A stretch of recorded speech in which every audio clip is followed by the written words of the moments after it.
The point I'm getting to here is, given Jeffrey Epstein's involvement in the BCCI network, given Jeffrey's involvement in the 1990s with all of the foreign policy activities happening in the Middle East at that time, given Jeffrey Epstein's involvement through the early 2000s Clinton era and everything, given his involvement in everything from Israeli to Saudi to British to French high-level government officials, Jeffrey Epstein was investigated by the SEC in the 1980s. He was one of the two people who ran the biggest Ponzi scheme in history at the time in the United States, the Towers financial collapse.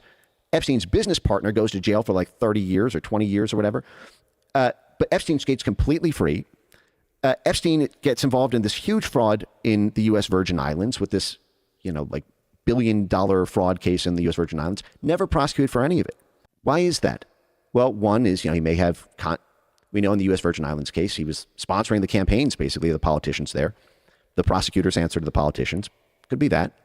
I would be shocked if there, in 40 years of this Where's Waldo, Forrest Gump, he's always in the room, in 40 years of American foreign policy and intelligence activity, money sourcing for all the crimes that Epstein committed, the concern was the same one they had with Orlando Masfer.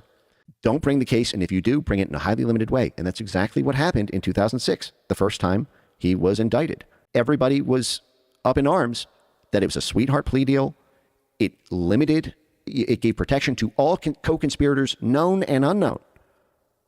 And it was swooped in quickly before there was a trial in full, so that lines of evidence couldn't be opened about the network. It's just crazy that statutory rape is what took it all down, right?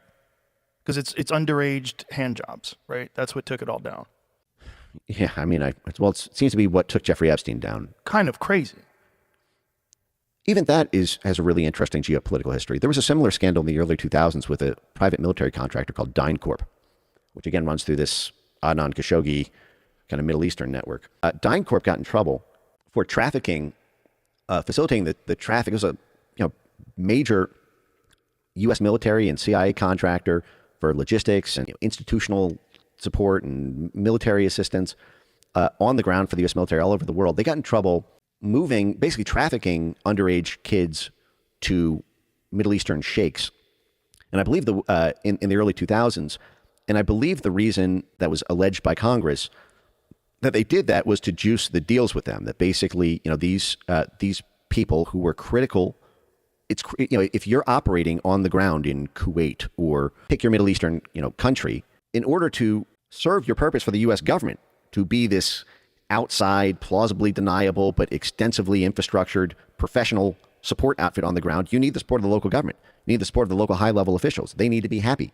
And there's several currencies for that. There's financial payoffs, and there's other things they might like parties and young women, especially in places where being with the very young female is not illegal. And so what DynCorp, I believe, got busted doing, and you can look up the DynCorp scandal here, was doing this.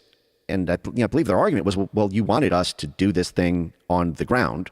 You wanted us to help the U.S. military and kind of covert support nodes that were happening here. We had to do it somehow. This is part of what helped us do that. I would not be surprised if the Epstein trafficking apparatus started with similar motivations.